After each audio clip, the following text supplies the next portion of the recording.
Hey everyone, this is That Guy in Hutch, Jason Probst, and you're listening to That Podcast in Hutch. Today I have somebody in the studio with me who was trying to think about how to describe him.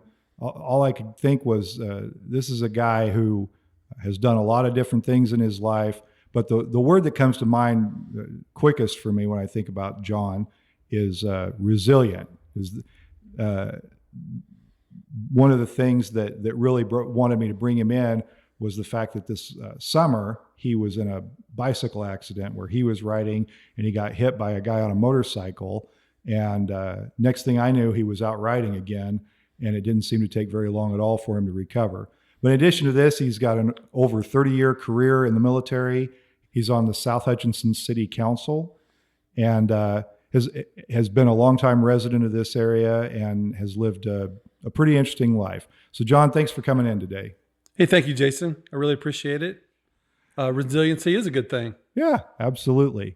So I mentioned the bicycle accident, and that was kind of one of the things that I really want to talk about. But I want to back up a little bit from that and talk about a couple of other things. First being your military service. You said you were in the Army and the Army Reserves for 33 years, right? Yes, sir. I joined in July of 1986, active duty. And then when I got off of active duty at the end of 1989, I waited about a year and then I joined the Army Reserve.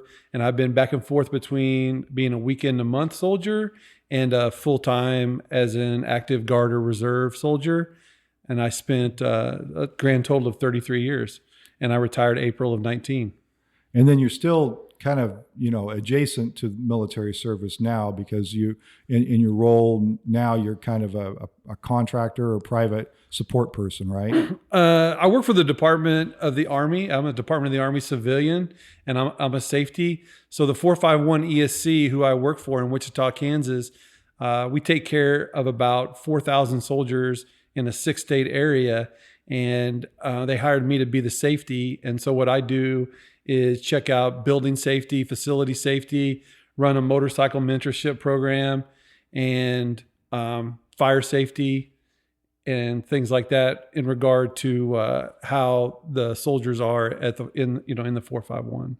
Now, when you were active duty, what sort of I'm curious to know about any overseas deployment or combat duty, but also kind of what your primary role was during your active duty years. So when I joined, I was an accountant. And so I did that at Fort Hood, Texas. And then as a reservist, I became an ordnance specialist up in Nebraska.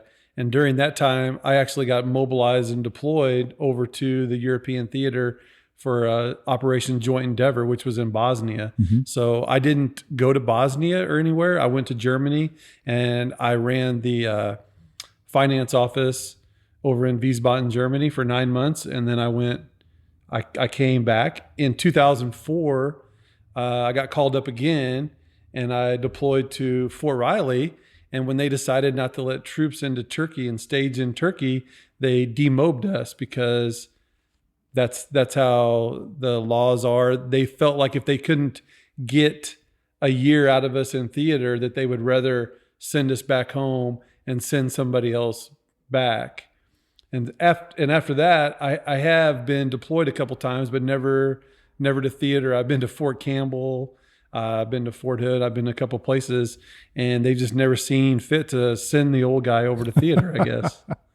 Well, when you said you were an accountant, it struck me that it is true that there really is a job for anyone in the military, right? You never think that there's a need for accountants, but there is. You have bookkeeping that needs to be done. Yeah, my primary job, there's two different kinds of accounting. So there's accounting like pay the soldiers or whatever, and then there's also accounting like contracting. Okay. So there's usually like two different offices on a base.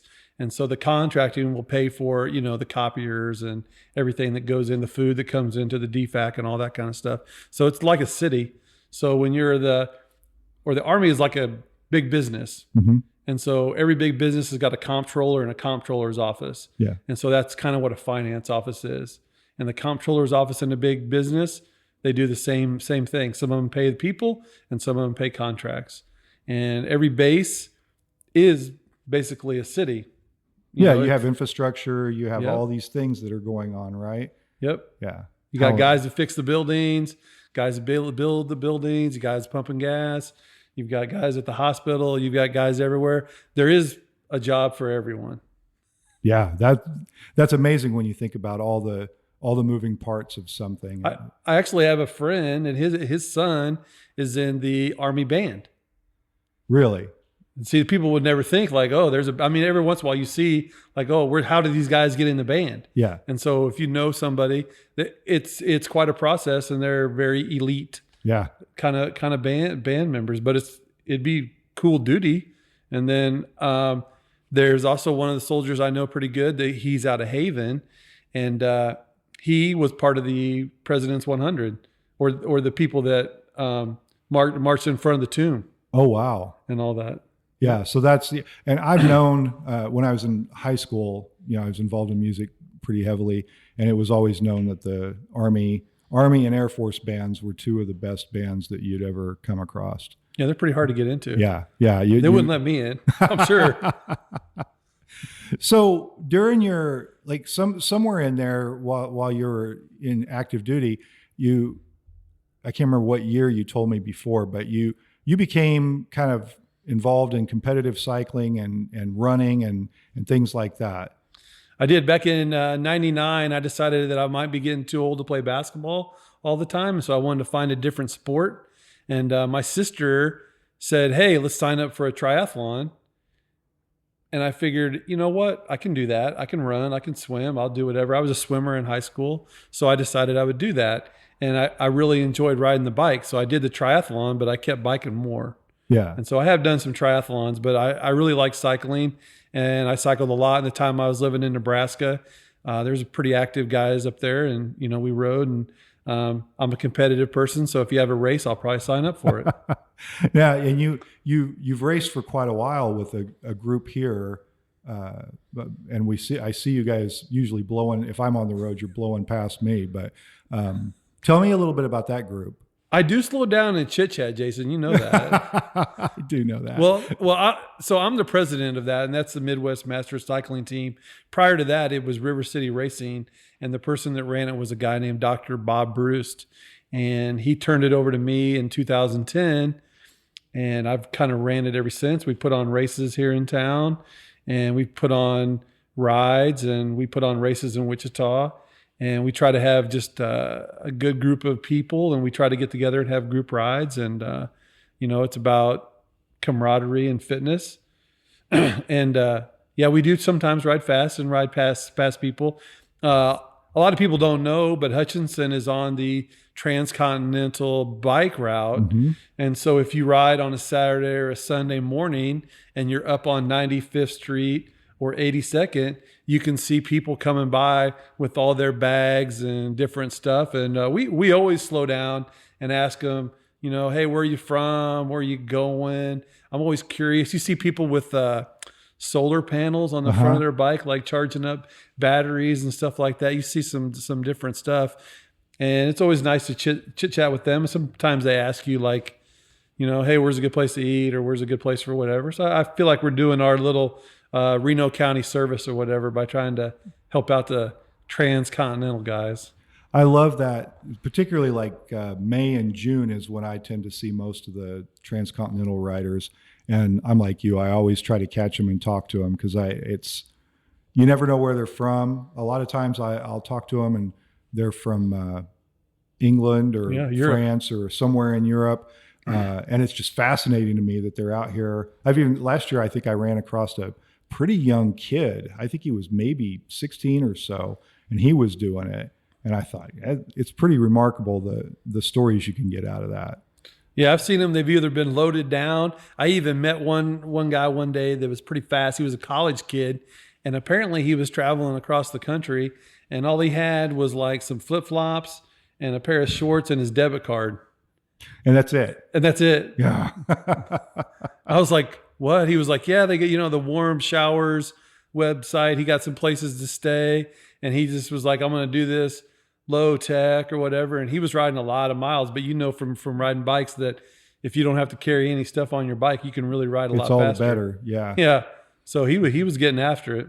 Well, it's funny, and probably is worth taking a minute to explain to listeners who don't cycle and don't know some of these things. On that transcontinental trail and throughout the country, there's a whole kind of underground network of places for cyclists to stay or get resupplied. If you join the Adventure Cycling Association, you can get the transcontinental maps and see where all the hostels are. And if you get that, you'll find out that at Hutchinson, if you go to Harley's, you can find out where you can stay here in town. And there's a place over in Newton you can stay. And then Warm Showers is another one where you can get on there and find people that are willing to support a cyclist for a night or two. Yeah, I have some friends out in Dodge that kind of do it, and they kind of like when you roll up, they decide whether or not they want to let you sleep in their basement or let you sleep in their backyard. Yeah. I mean, because, well, you've seen some of these people on the road. It was like, you know what? They're having a good time. We'll let it be at that. Yeah. Give them a nice shower and maybe go outside and get them something to eat, but they're not really wanting to stay in your house. Yeah. I mean, especially for a woman, I would think it'd be a little weird. Yeah. It's some discretion's probably in order there. I have a friend in Nickerson that does that a lot too. And she's hosted hundreds of cyclists over the years because it runs through Nickerson too. And she just loves it. And she loves the stories that she's gotten out of that. Yeah, we did. I did BAK one time, and we got on the website for the Warm Showers and found out like where that correlated with BAK night stays. Oh yeah. And so that was one way we used to not have to put up a tent. Yeah. And not have to do the shower in the cold water at the middle school gymnasium. Exactly. We stayed at some pretty good ones or whatever. I'm pretty clever about stuff like that. That's a good plan. I'm going to put that one in my notebook. So in this time, so tell me about the competitive cycling. You said you're competitive. And I like cycling, but I've never been I've never wanted to do much of the competitive cycling, but what is thrilling about that to you, I guess? I don't know. I'm a competitive person. So if I go play basketball with you, I'm going to try to beat you at basketball or beat you at golf. There's nothing bad. I don't mind losing per se. I'm old enough now to understand, losing's okay. Yeah. I started riding bikes, and we have a couple guys, and everybody, you get type A personality people, and you race to the town line sprint, or you race or whatever. One guy plays try to get away, or you watch a couple movies and you decide, hey, I want to do that. Maybe my army and having to do the 2-mile run every 6 months, and you want to run faster, so you want to ride faster, and you just kind of get in that kind of mode. And some people work better if they're training for an event. Yeah.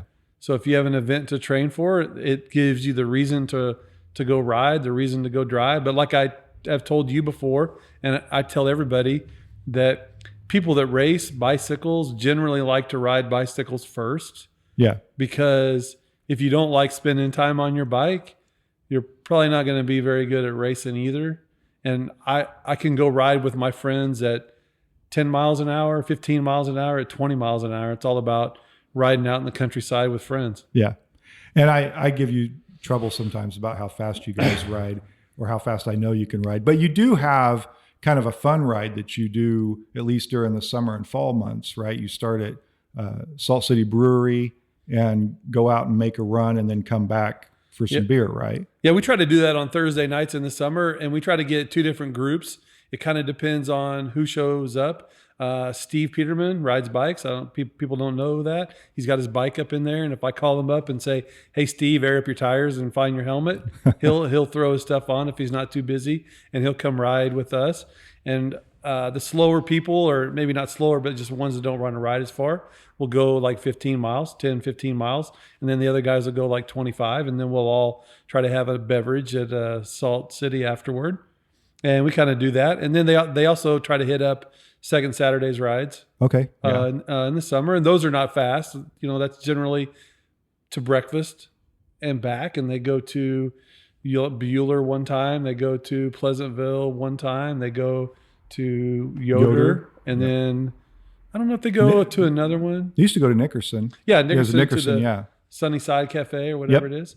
And sometimes we'll stop and eat breakfast. I mean, if you if the weather is bad, we'll stop and eat breakfast and ride back with them. If the weather's good, we'll just drop them off and continue on. I mean, but it's always good to meet other people, encourage other people. I think the more people are on the road, I feel like it makes it safer for you and I. Yeah. If everybody rode bikes, there would be a lot less problems with getting hit because you would be used to. I feel the safest riding my bike places that I know that other people ride bikes. Mm-hmm. Like, even though people tend to drive pretty quick on 82nd Street, really haven't had a lot of problem out there because, like you said, the summertime, the transcontinental guys are going. We're always out there. Ron Pfister is always out there riding. There's a lot of people that ride on 82nd Street. So you'd think the locals see you. They get kind of trained to watch for cyclists on those roads, right? I feel like that. Yeah. Old 61 is another one. Yep. I mean, even though they had an incident out there a couple of years ago, Old 61 is another one. There's a lot of cyclists. And there's a big wide shoulder. Yeah. So, that's a good one to ride on. I feel pretty good on that one. I feel really good down by where I live in South Hutch on Trails West and Whiteside.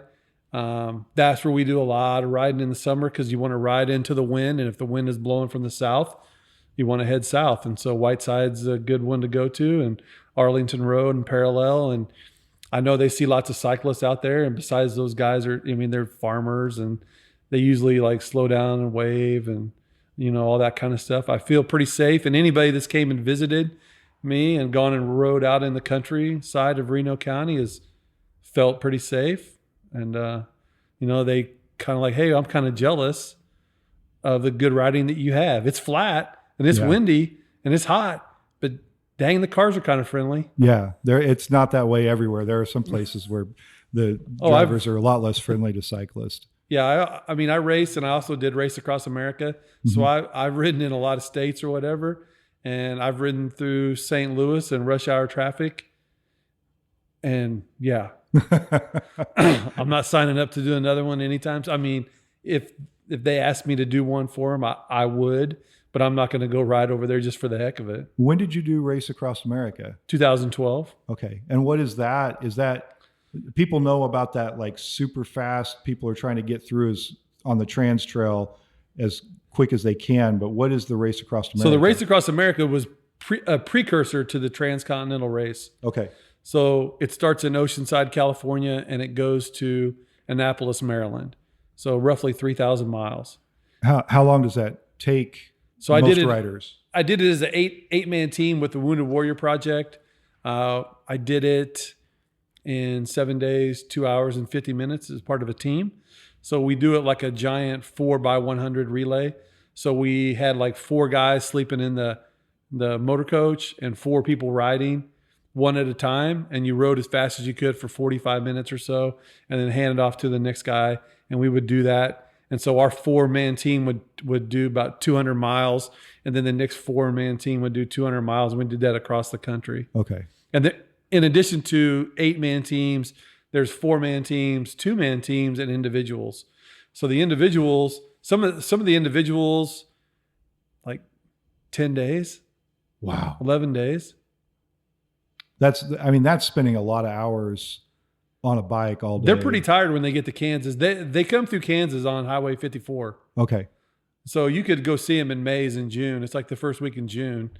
And you can go see them, and they're pretty... They start the 1-man and 2-man out on like a Tuesday, and we started on a Friday, and we started catching 1- and 2-man Race Across America competitors in Kansas. Okay. And then after that, we were catching them all the way to Annapolis.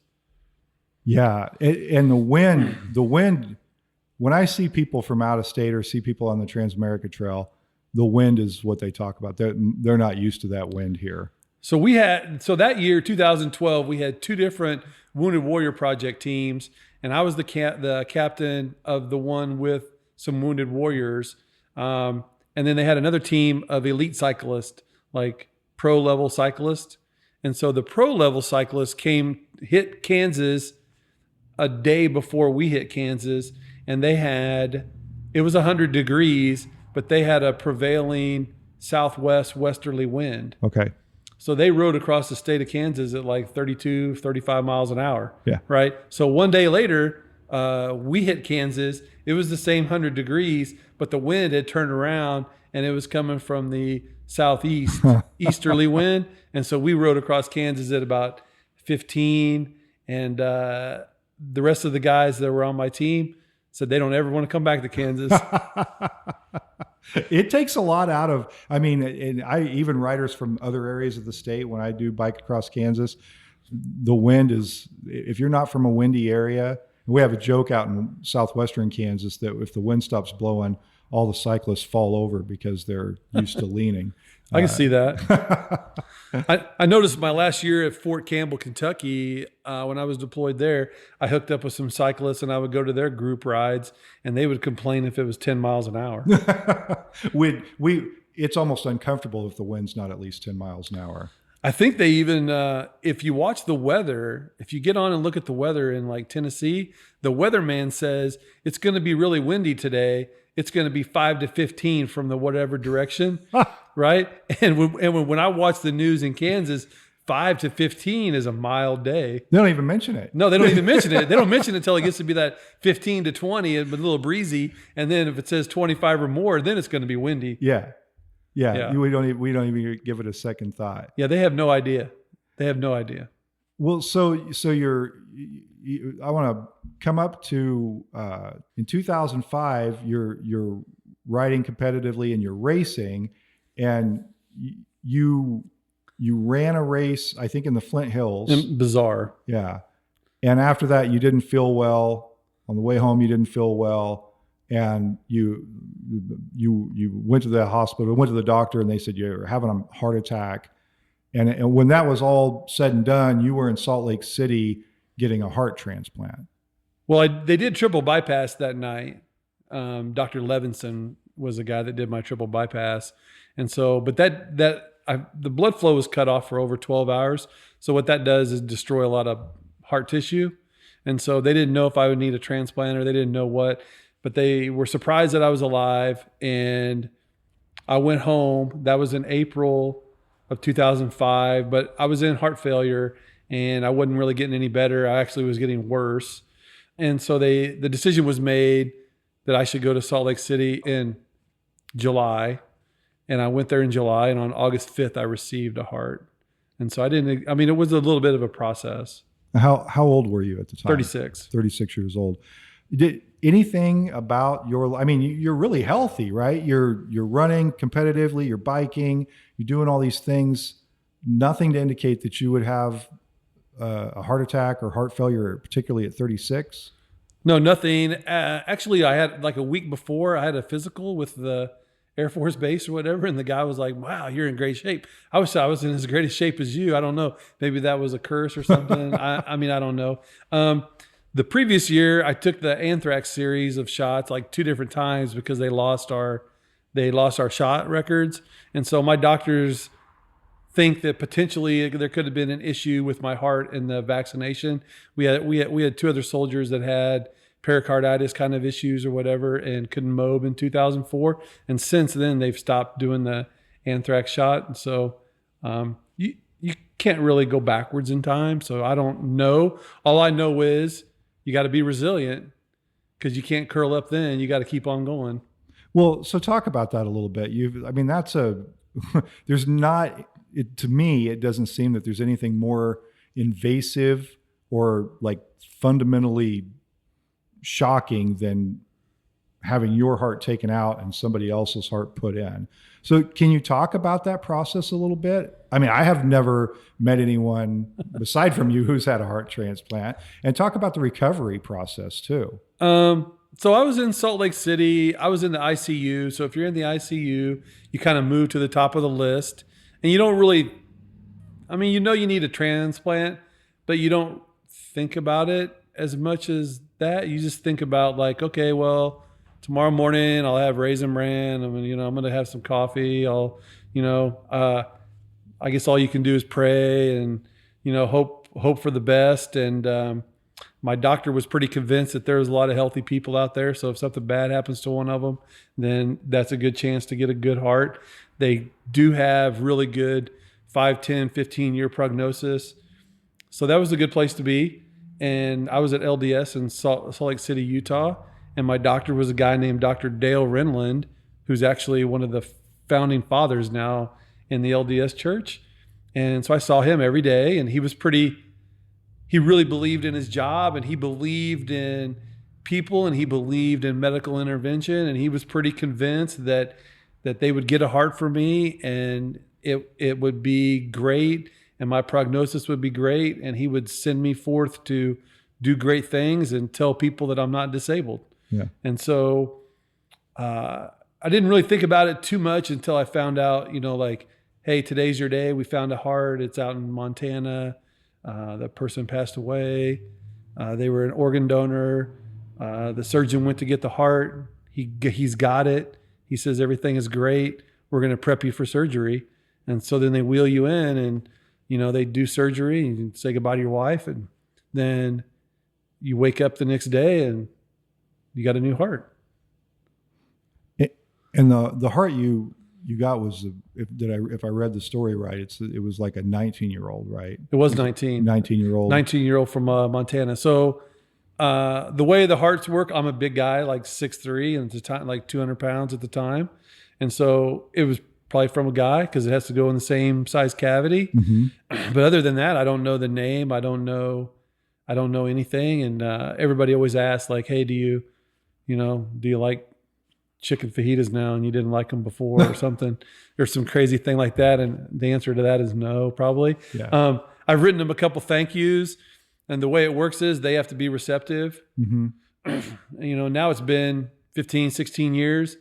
I think as a parent, I would probably want to know, like, hey, the person that got my son's heart or whatever is doing great things. He's gone forward with his life. He's seen his kids graduate from high school, seen them graduate from college, all that kind of stuff. I mean, I think as a parent, we would all want to know that, but like I said, the choice is up to them, and maybe they're still not ready for that. I don't know. Could be. I mean, I can't imagine that everybody's going to handle that differently, and I can't imagine many things that are worse than losing a child. So I guess I can understand that. But in your case, I mean, you're 36 at the time. So what sort of things did you get to experience? You talked about like seeing kids grow up and things like that, that if that hadn't been available, or if you hadn't been able to get that transplant, what sort of things have you seen that you wouldn't have seen? Oh, I would have died. Hadn't all transpired. I would have died in 2005. Yeah. So then that would have been it. So your life would be, that would be it. So whatever it was, it'd be then. So how old were your kids then? So 2005, I had 10-year-old and an 8-year-old. Yeah. Did that weigh on you quite a bit at the time? Thinking about, I mean, you said you kind of did, you just kind of went about your day, but was that somewhere in the back of your mind that I can't leave these kids behind? I spent all day researching on the internet, like, trying to figure out if I could recover without a transplant, trying to figure out where do I need to go to have the best surgeon, where do I need to go to have the best prognosis?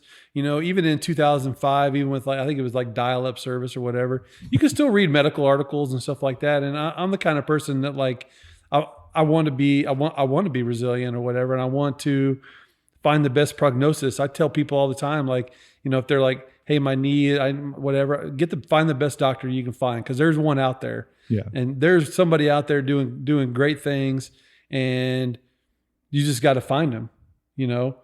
They actually now, if in places over in England, they leave your heart, your old heart in, and then they put in a transplanted heart. And so the thought process is, and they've had good success, where if your old heart doesn't have the pressure of pumping 24/7, it'll recover. And they've had them where they've recovered, and they've been able to take out the other heart and put it in somebody else. So that it's more, it sounds weird, but it's more than a one-time use, right? Do they then use that heart they try for someone else and till their heart recovers? And yep. Wow. I had no idea. That's just crazy stuff. And so when I was, so the reason your heart you get into heart failure. I mean, I'm not Dr. Hagley or anybody, but your heart, once it's damaged and it has scar tissue, it's just like scar tissue on your wrist or wherever you had that's been cut, right? So it's solid, so it doesn't have any blood flow. Well, the heart knows like, oh, I'm not working good. So the heart is a muscle. It tries to grow. Mm-hmm. So the heart tries to grow on you. So then what it does is you start having regurg from all your valves and stuff like that because your heart muscle has grown faster than the things around it, but it doesn't do it still can't do an effective pump. Yeah. So by them putting another heart or some other mechanism in there to make it easier for your heart to pump, it can potentially allow it to recover on its own. Wow. That's so interesting. I'm always fascinated by what they can do, and even in just a short period of time, the advances that are made in medicine. I would be the guy to sign up for the trial. I guarantee you in 2005, if they said, hey, you got a 50% chance of living the rest of your life, whatever, and being great, or you have a 50% chance, but this could be a not come to a good end. I would be the guy that would say, let's do it, because I'm not going to be that guy. I'm going to be the one to take the newest to make it. I'm going to be the one to make it. Yeah. And you did, and you have your recovery period, and we talked earlier that having a transplant requires anti-rejection drugs and things like that. But you were still in the military at this time. I was still active duty. I was on the AGR program. So they took care of me pretty good. So 10 days after my transplant, they came and said, yeah, we decided that you can handle your pills. We're going to let you go. You can't go back to Kansas, but you can go stay in a hotel with your wife or whatever. She was working from out there. She works for DCI. They're a great company, always great to her. And so she went out there and she worked, and my coworker brought my bicycle. And so I asked the doctor, was like, do you have any questions? I said, hey, when can I ride my bike? And my wife was like, oh my God, you can see the look on her face. She's probably horrified, right? She's like, oh my God. And so the doctor was like, hey, you can ride your bike. You're good. I put you back together, John. You go ride your bike. And my wife goes, you do know that he's clipped onto his pedals and all that kind of stuff. And the doctor was like, try not to fall. And so I went back like 10 days, 11 days. I went back and I had my bike and I had my stuff, and they got a lot of bike trails. And so I had a friend out there, and my friend would supervise. And so we would go ride. I think I rode 60 miles in the mountains north of Salt Lake about 1 month after transplant. Wow. And everything was fine. Everything was fine. Every time so he told me if my heart rate got up to like 160 to let it kind of recover. And so I would just get off my bike and stand there and wait a little bit, and the heart rate would go back down. I'd jump on my bike and continue on. Wow. Well, at that maybe time, I'm not that smart, Jason. I don't know. I mean, that's funny. That seems like a remarkably short period of time to be back on your bike after something so traumatic. But you, in that process too, you wanted to stay in the military. And in the stories that I read, the military had the Army had some concerns about, keeping a guy. They had a lot of concerns. They have a lot of concerns about immunosuppressant meds, and they said, oh, you're going to retire, all this kind of stuff. And I was thinking about it one day. I thought about what the doctor said, like, hey, don't let them label you as being disabled. And I was looking in the mirror one day, probably shaving or whatever, and I was like, they're going to make me retire. They're only going to give me half my check. I think I'd like all my check. I don't feel like I'm disabled. I can do my job. So I set about to fight their we're going to retire you deal. And and you appealed it. I appealed it. Yeah. And in the end I won, because in Army standards, like the gold standard of the Army is, can you shoot, fire, and communicate? So that means, can you shoot a weapon? Can you run and do whatever? And can you communicate? Can you carry a rucksack? Can you do a PT test? Can you do all the physical physical and mental requirements of being a soldier. And if the answer is yes, then the answer is yes. Yeah. And so the answer was always yes. And so if they would have done a better job getting rid of me when I was sick, then the answer wouldn't have been yes. But they didn't get me gone. They didn't get rid of you quick enough. They didn't get rid of me quick enough. So then they're stuck with me because by then my heart is good. And so, and they have no valid reason then to get rid of you, because at that point you're able to do all the things you need to do. I was able to do all the things, and the doctors were like, well. And so, I became the only one, and I was the only one. I'm still the only one that they ever let stay. Like in the whole, yeah. That was in the story too. All the services, even to this day, when I went to Fort Campbell, they because I was deployed over there, they're like, hey, you need to go down to the TMC, the Troop Medical Center, and that's where you're going to meet your little doctor or whatever, PA for the year, right? So I went down there, I filled out all the little paper, like pre-existing conditions. I mean, all the paperwork. I filled out the stuff, and the guy was like, he must have thought that I was a Fruit Loop and wanted to go to the mental ward, because I wrote down there like heart transplant. And he was like, heart transplant? You can't be in the Army. And I was like, well, my name is on here. It says Fairbanks. It says Army. I said, I didn't know I couldn't be in the Army. I said, I'm here. I'm getting paid. And he was like, yeah, I'm gonna have to do some research on this. Come back tomorrow. So he probably Googled the same thing or whatever. Probably and saw found the same story I found. He probably found the same story you did and read it and was like, wow, I got the unicorn. The unicorn's here. Yeah. Because I think the story said there were maybe at the time the story was written, 10 active duty military people who had heart transplants, but all of them except you had been retired after that. Yeah. And it's still the same. There haven't been any more. I helped a couple guys that have had heart incidents and had to have AICDs, which is a defibrillator. And so they previously they were making them get out, and they found me via this story or whatever, and I told them the same thing I just said, like, hey, if you feel like you're not disabled, then fight. Yeah. Because if you don't fight, they're just going to retire you. And so they've fought it, and a couple of them have won it, and a couple of them not. But But it's nice to be able to help people navigate some of those pathways, right? When you understand, you've done it, and you know how to do it. It's nice to be able to help other people along Always. the way. I mean, that's how we are as humans. And, I think that we need to help other people. Yeah. So speaking of helping other people, we'll forward to this summer, and you're riding with your cycling group.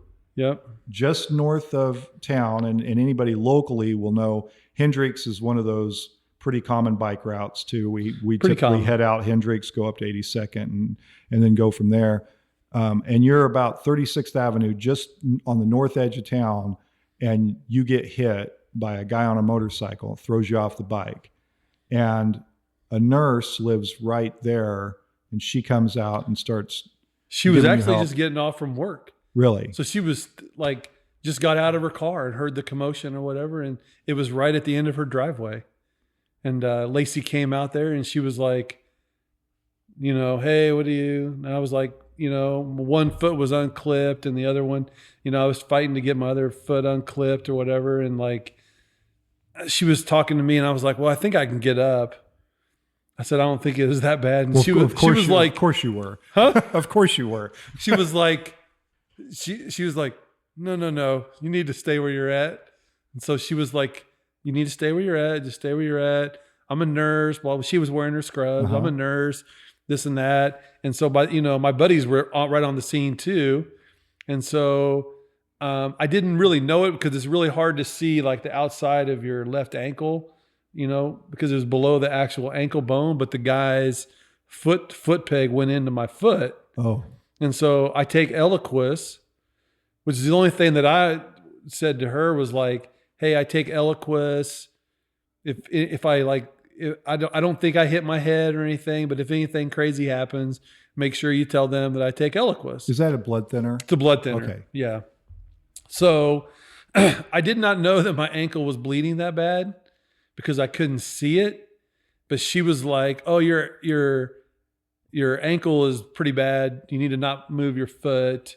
And she was like, I have a wound kit and I have this and that in the car. And so she directed her husband to go and get the stuff. And then when he came back out, and they had a pillow, I'd like put my head on a pillow, and they instructed my buddy Tyler Knoxted to like apply pressure and all that kind of stuff or whatever. Meanwhile, they called 911 and the police had showed up, and the guy also crashed. And so, because if you hit me, you're probably going to crash too. So he crashed, and Justin, the guy, Lacey's husband, he went and grabbed the guy in the motorcycle and brought him back. I could see out of the corner of my eye, but she wouldn't let me get up, because I was like, she didn't know if I'd done anything to my spinal cord. I mean, I don't know, but at that point, nobody knows. You've been thrown off your bike. You've been knocked over. And so at that point, you don't know what's really going on. Yeah, they don't know. They're just waiting. They're waiting for the ambulance, whatever. But he went and got the guy. And then the guy took off and tried to run again. And about that time, the police showed up.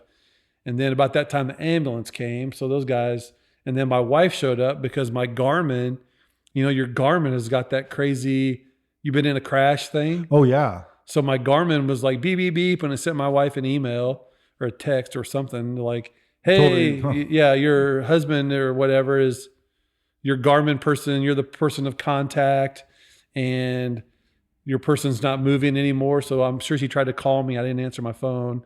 And so she came, and so she was there, and she saw him by the time that they put me in the back of the ambulance.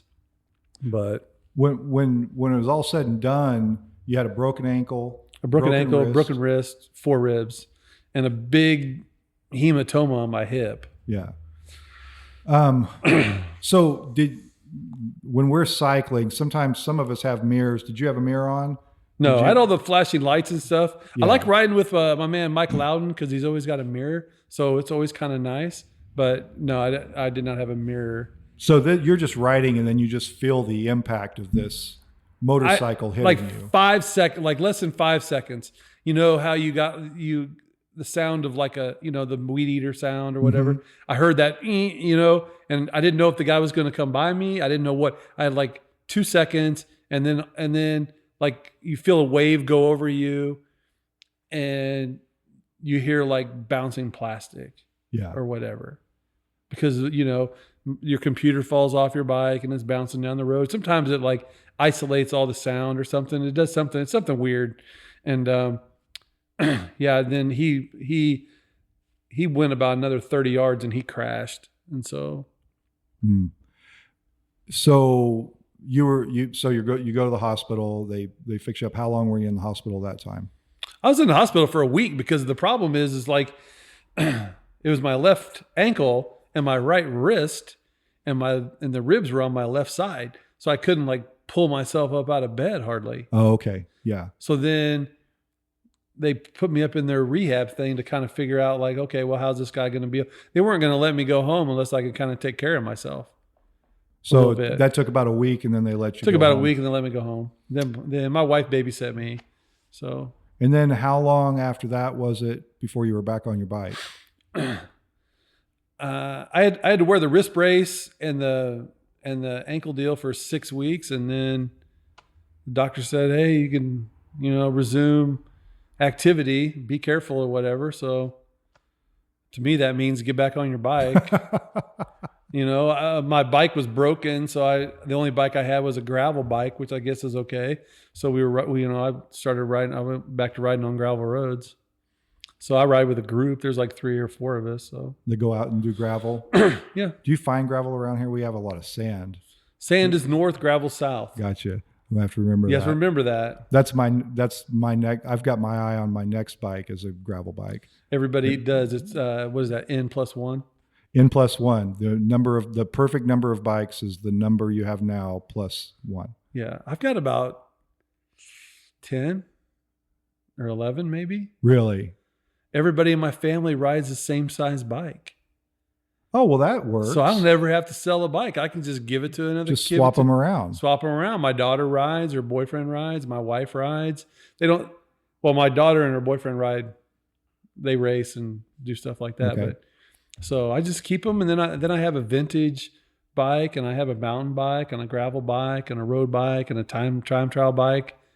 People who have hobbies or habits, they have stuff, Yeah. right? Yeah. It doesn't matter whether you're a fisherman or a golfer or a cyclist or a bowler or whatever. You probably all got stuff. You get into it. I remember when I first got into cycling, and then I went, it was probably a year later, I went down to Harley's, the bike shop, and I said, I thought I was buying a bike from you. I didn't realize I was buying a habit. Buying a lifestyle. I was buying a lifestyle. That's right. Yeah. But you start to acquire all these other things. You start thinking about the other bikes that you want, and one bike's good for one application, but not another. So you start thinking about all those. And then you got hot weather gear, cold weather gear, rain gear, all the stuff, everything. Yeah. And then if you get into bike packing, like I've done a little bit of that, then you have to buy the big panniers and all the gear that you want to pack with you, which I find that to be a lot of fun too. So after that, you're back to normal. You're riding your bike, doing what you did before. But you also, I can't remember exactly when this happened, but you kind of lobbied the city of Hutch to issue a proclamation for Lacey for I did kind of coming out and helping you and doing maybe more than it was great, but it was more than was expected of her. That's what I would think. And so, you know what? Maybe that has to do with my 33 years in the Army. Maybe that has to do with my sitting on city council. Maybe that has to do with who I am as a person. I feel like people should be rewarded for good behavior. And I feel like that's a good thing. She went out of her way. She didn't have to do that. Mm-hmm. She didn't have to do any of that. And so by being able to, I called the mayor Mm-hmm. in Hutchinson here and said, hey, what do you think? I think this is a good thing. Do you think we can do something about it? And he agreed 100% because, there's so many times that you read in the paper, like, whatever, somebody's angry about the tenant association or the whatever association, just whatever. People are angry. You know what? It's always good to be able to point to something and say, hey, this is a positive thing about Hutchinson. People are willing to come out and there's always somebody willing to help you out. And if something bad happens to you, there could potentially be somebody out there to help. And then maybe by recognizing her, somebody else is more than likely to stop and help somebody on the side of the road as opposed to just drive right by them. Yeah. Yeah, I think it's easy for us to focus on some of those negative things, and it's important to say, look, somebody did something good, and we need to give that. We need to talk as loudly about that as we do about the things we don't like. Yeah, or maybe even louder. Maybe even louder. Yeah. Because that's what we want. We want people to be like that. We want people to be like you, and give of your time and give because, if we don't have people who are willing to give, then everybody's out there as a taker. Yeah. Well, speaking of giving time, you mentioned it earlier, you're on the South Hutchinson City Council, and you've been doing that for about 2 years now.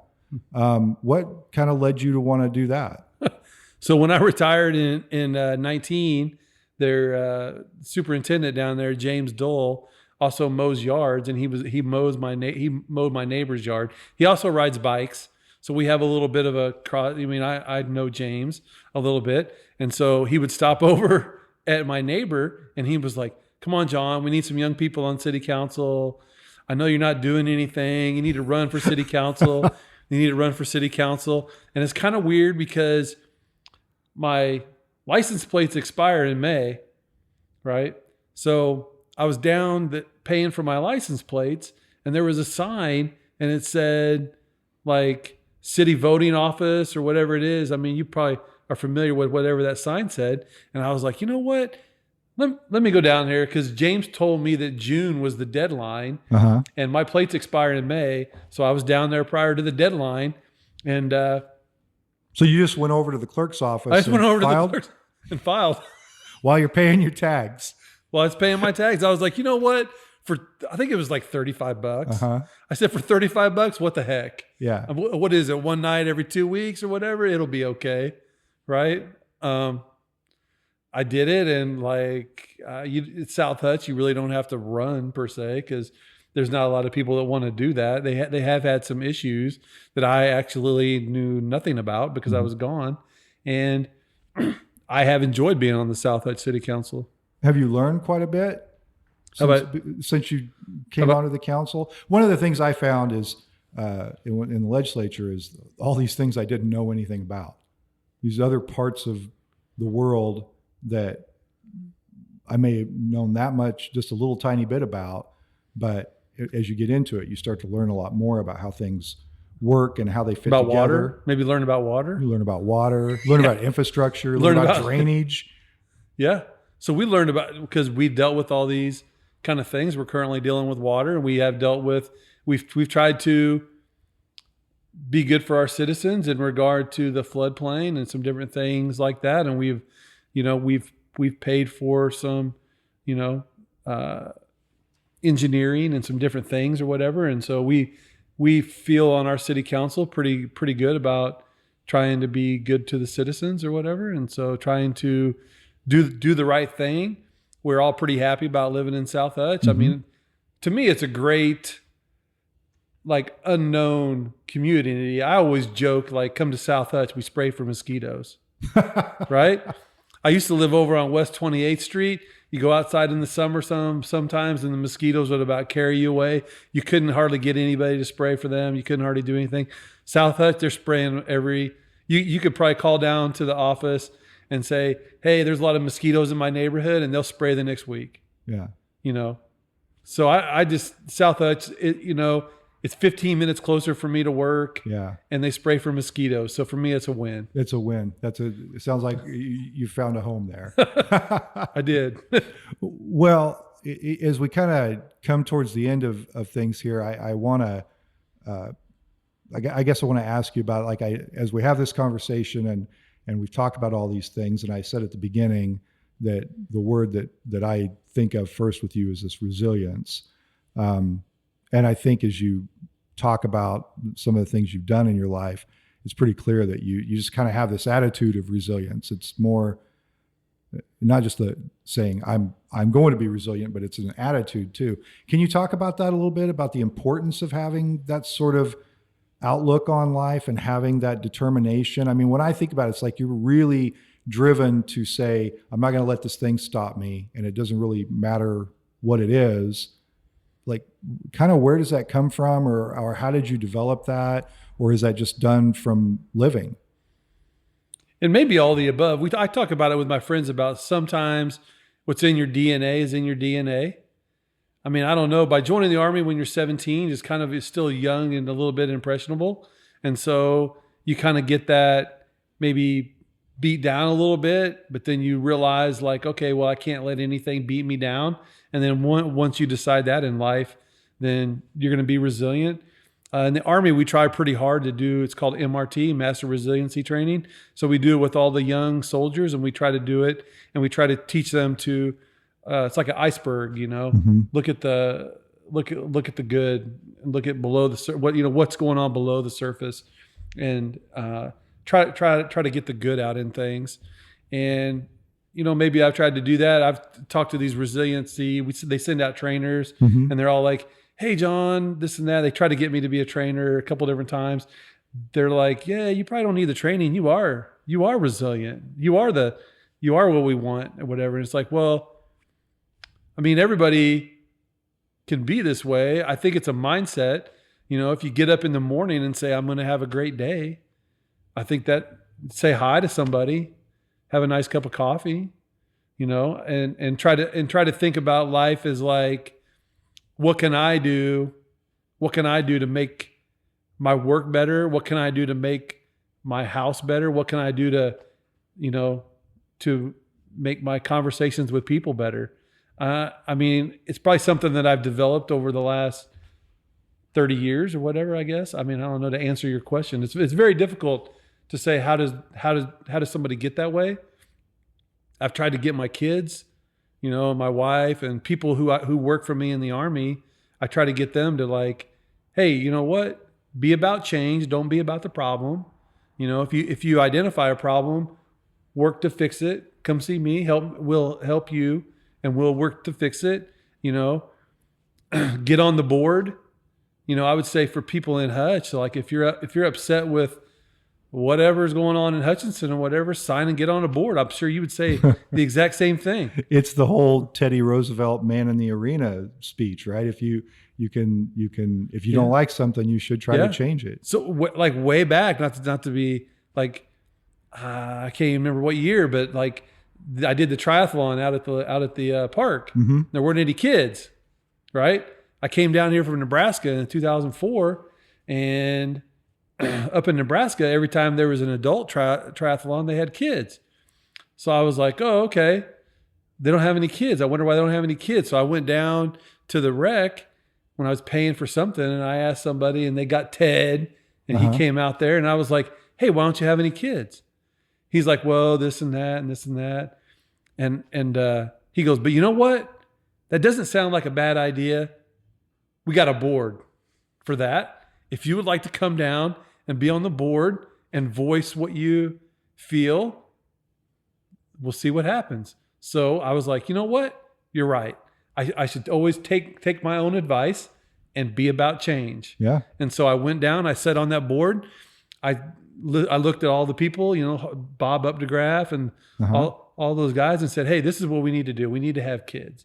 All these adults that do triathlons, their kids want to do it too. And I said, if you think about in the spirit of the community, if you think about kids, what kid doesn't want to ride a block, around the block? Mm-hmm. What kid doesn't swim in the pool? And what kid can't run a couple 100 yards? So bang, Salty Pup was started. There we go. Yeah. And so, anybody in the community can do that. Sit on the Vitality board or sit on whatever interests you or whatever. That they have gardening board. They got all kinds of stuff. Yeah, there's a board for a lot of different things. There's a board for a lot of things. If you're interested in anything, you can find a way to make a difference. Yeah, we need to be about it. Because if you're not, then everybody just is taking. Then it's a lot of people just pointing out the problems and not trying to find the solutions. solutions. You can get on Gossip Hutchinson and see that if you want to do that.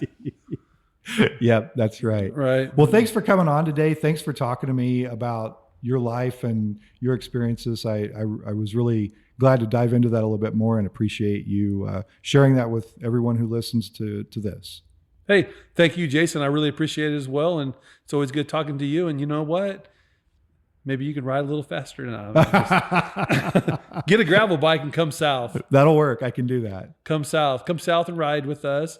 There's a bunch of gravel rides. My team puts on some rides, races, and whatever. And so the 25 miler is just a ride in the country, whatever. And usually they're pretty good places for an adult beverage and a cheeseburger afterward. I like that.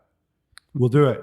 Thanks. Thanks, John. I'd like to thank a few of the people who've helped make That Podcast in Hutch possible. My son Mitchell Probst wrote and recorded the music for the show. Jenny Brigette put together some great graphics and promotional art. And Chris Acker helps overcome my mistakes to produce a great sounding product every episode.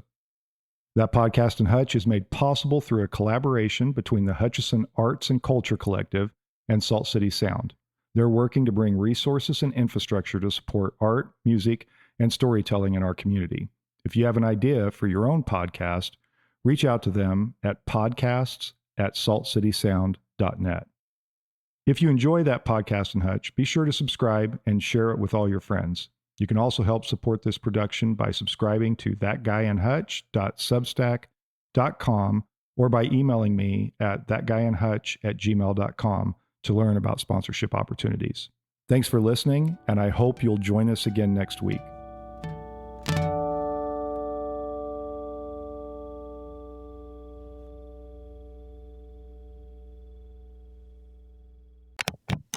A Salt City Sound production.